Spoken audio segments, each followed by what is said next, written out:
All right, folks, it's Florida Deere. In this video, we're going to take this 322 with the 46-inch deck. We're going to add that power flow.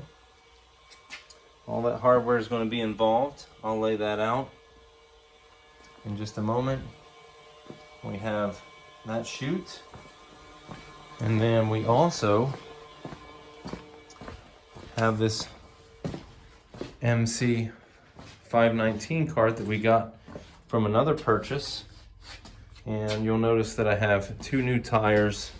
Those tires were gone in like a day, and they pretty much appear to be shot. And even my dad said they probably need to be replaced. And if my dad says they need to be replaced, I mean, he's the type of guy that hangs on to stuff long after it's overdue. So if he said they need to be replaced, they need to be replaced. And then the other thing was I had to also purchase this bracket right here. And so that's going to go on the 322, and that will attach the cart to the tractor. So keep watching. We'll get through this project, and hopefully it'll be a good replacement for my DR lawn vac. Okay, folks. So the first step, I think, is to degunk that. I was just going to take the wheel off to replace the tires, and then I just saw how nasty this is in here, and it's just really gross. So I'm just one of those guys that when I see something that disgusting, I just think maybe I should clean it, you know? So it comes off with just 4 bolts and washers, and I'll do the same there. I'll flip this over. Okay, so I got one tire off the rim, and this rim just looks like crud, so I'll probably have to rework that. I was thinking about putting tubes in it for now, but I really don't want to do them again, so I just figure of course I may try to get them sandblasted and powder coated, but I mean, geez, these things that wasn't me. I think that was probably the fact that it didn't have well inflated tires. I'll try to bang that back into straight maybe. But I was thinking this tire looks pretty good. Okay, and then not much better than my 2 new tires really. But then I got to this one. This one looks like it's pretty sort of cracked, and it's sort of worn out and stuff. And I thought to myself, well, I only want to do this once. So if both of them look like this one, I'll probably just put tubes in them, or try to redo the wheel like I said I was going to do, and then put them back on. But this one looks kind of crappy, so I'm thinking I'm only going to do this once, so I might as well use the new tires, try to get the rim squared away.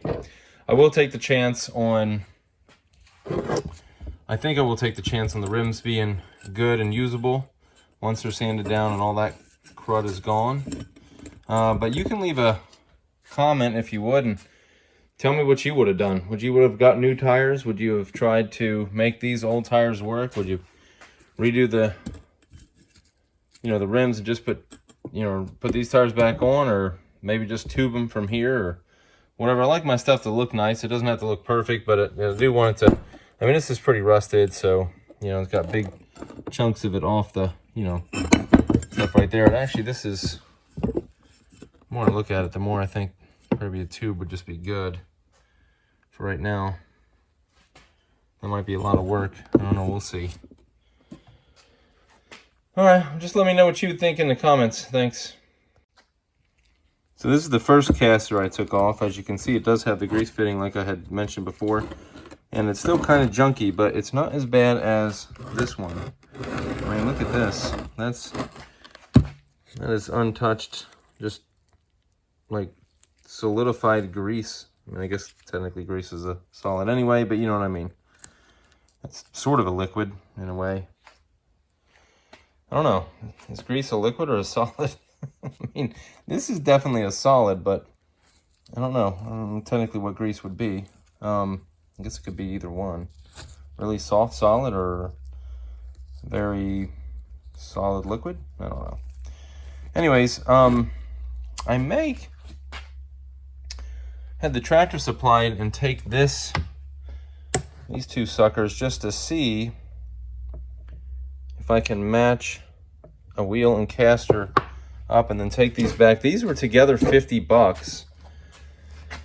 So, I mean, whatever I would get would probably not have a yellow wheel, but if it had a white wheel or a silver wheel, I mean, that might not be the end of the world, you know, as far as my, you know, system goes. So we might try that. That might be the easy route to go. If they're like 50 or 60 bucks, 70 bucks, it might be well worth it to just buy entirely new casters, and then maybe I'll get these redone at a later time or something and just shelve them for right now. When I have more yellow stuff to do or something, I'll send them to the powder coat guy. But right now, I think I'm going to go the easy route. Okay, so I had to wait about a week before the second one of these casters came in, but that's what I decided to go with right now. Because this wasn't just a tube. I tried a tube, but I'm terrible with tubes and busted the first tube, so I just took the second one back before I busted the second one. These two tires, too, one was obviously a replacement. I'm going to assume that this one is the original. And as you can see, one is quite a bit taller than the other one. This was what was on there. So I think they replaced this one because this one's pretty good. So after I get these rims repowder coated at some point in time, I may just replace it with one tire, you know, put new valve stems on, get these things operational. These things rotate pretty decent. And then maybe use these for something else, or maybe I'll just leave those on there and those for something else, who knows. But I'm going to go ahead and put these on the tractor, or rather on the MC cart right now. So I did wash this up quite a bit. It's a lot cleaner than it was. It will need some remediation at some point in time, as this is a lot of chipped powder coating right there. Same thing right here and down along there. It's not terrible, but I mean, I might do it this next season, or I might wait a couple seasons and see how I like it repeatedly. But so we're going to put those casters in here. As you can see, they have carriage bolt ends, so we'll put the carriage bolt there, and of course they're recessed so they don't come into contact with that. And then they just have a lock washer plus the nut on this side after you put one of these plates on. So you put the plate on with the carriage bolts through there, and then attach the caster to the black plate, and then that's it. Okay, so here we are with a 46-inch deck. Went ahead and put some PB Blaster on that nut, and I was going to just switch out this whole thing, but it has all three of mine have the closed section right there, and like as you can see, the bolts are on it. And this one has the open, which is fine. This one actually rotates really good. The guy gave me, you know, he sold me, when he sold me the whole part, he sold me the spindle and the mandrel with the double pulley, which is cool, because that's, I'll probably get, you know, a couple bucks back if I decide to sell that, unless I want to keep it as a spare.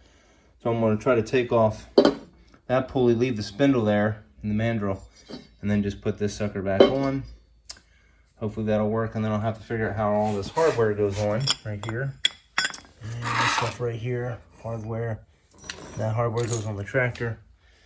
It goes on the tractor, and I think the bracket that goes to the 46-inch deck. But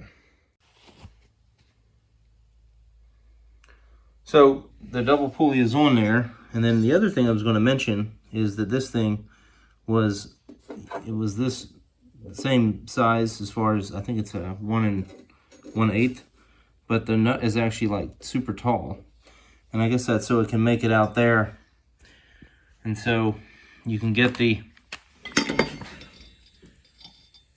you know, socket on it and still tighten it down, because obviously, you know, you're not going to get the wall of the socket in there. So that came off really well with the 3-prong pulley puller, and whatever they call those things. I had a 2-prong one, but that doesn't help when I'm trying to get off a steering wheel or something. And you know, the steering wheels are 3-prong, so the 2-prong one doesn't work. So I didn't really need it on this one, but I figured I'd try it out. So I'll just save this nut and put this on here for a spare, and for this project or another project probably. And so that part is done, and I'll get to the rest of it shortly. Okay, because I thought I hit the play button, but I didn't, you won't be able to get like the full video here, but this is what I did as I'm installing this little bracket here. So we needed to drill a hole there and a hole right there. As you can see, there's 2 holes there. And basically this thing, the edge of this lines up against the deck. And oddly enough, it contours perfectly with the deck, so that's probably not a big surprise. So we have another deck mount that we're going to put here, but I wanted to get this one in there first, and then we'll figure out where this one goes once everything is attached, and we can probably figure that out a little bit better. So keep watching. Okay, so we're down here. We got this bracket in that you saw before, and then we just attached this one right here, and that goes 3 screws, 2 smaller ones, and actually I put a larger one in that because there was actually a hole there in the deck already that looked like it was supposed to be there. So I ended up making that one a little bit larger. Now, unfortunately, as you can see, I beat the crap out of this. And that one was sort of optional. This one I kind of needed to get in there with the drill, so I took the wheel off. And what I found out, well, the reason why I beat it out was because despite it being, you know, I have often mentioned how nice this deck is. But what happened was, you see these washers? They slapped washers in there, I guess to, I don't know, I guess to, you know, take up space, so they didn't really go up and down that much, I guess. I don't know, maybe they jiggled too much, and the previous owner didn't like that, so he stuck a washer in there, which I thought was a crazy thing to do. So I figured I'd check this one too. Sure enough, it had a washer, and I think those 2 were kind of stiff as well. So I checked that out, and they had bolts in it till recently when I put these pins in here, and with the hairpin cotters, which is how it's kind of supposed to be. But anyway, so we're about to get this power flow attached, and then I'll put the shields on, and then the bolts there you see, they're going to go on the back of the tractor and also the bracket, which I'll show you in just a minute. We did get all this on, so the belts are on, both the deck and the power flow, and everything came together really good. And I was thinking about bolting this down, but I just want to be able to flip it, I think, so you can get in there in case anything goes on. That's pretty close to that, but it's not touching, so that's okay. I'm not sure what that's for. Maybe one of you guys can comment, tell me what that's for. Maybe I should already know what that's for, but I don't. So I'm about to move along with the rest of this, but I've got to fix this first. All right, so where the GX345 had these that were bolted to the tractor, I do not have those. I was not able to utilize those. I think that's because the bottom plates for the 3-point hitch are basically used here. As you can see, they go through there, and then on the other side, they go through there. I took them all the way off and then realized, hey, I probably need them. And then the part that the MC cart attaches to is right here and right here. So those are attached right there. And then I also put a grade 8 bolt right there to make sure that it was extra stiff. So that's what I did for, you know, basically what amounts to step 4 in this installation. And that's just a matter of hooking it up, which went pretty well. I hooked it up, and then I have it off now just so you can see it a little easier. So anyways, okay, so the connection points are right there. So this bracket slides over the black bracket that you see that I installed to the tractor. I don't know if you can see it that well. May try to get a picture later. Hey folks, if you made it this far, I appreciate you watching the video all the way up to here. I do apologize for my ramblings about the casters, especially since I decided to buy brand new casters anyways to try to simplify and speed up the project. So my initial thoughts, I did get a chance to get this out there. My initial thoughts are that it works reasonably good, although I'm not sure if it works better than what I had before with the Ford tractor and the Deere lawn vac. We'll see. It could have been the conditions that there weren't that many leaves on the ground yet. Normally there's a lot of leaves on the ground by Thanksgiving, and this is just after Thanksgiving. It could be that the leaves are just going to drop late this year, so we'll be into December by the time I do this next video. And it could be that this is not a deep dish deck like the 50-inch, this 46-inch, and it doesn't have a big enough channel to throw the leaves over to the power flow. Again, I don't know if it's that particular design with the deck or just the conditions. I didn't have enough leaves to actually, make it really work and really, fill up the MC cart full of leaves and then dump them out. Because each time I dumped them out, it was just a few, a little bit. It wasn't that much.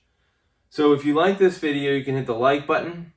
And if you want to see more videos about this tractor, some of my other garden tractors, and the John Deere 1 Series, you can hit the subscribe button as well. I appreciate you watching. Thanks. Have a great night.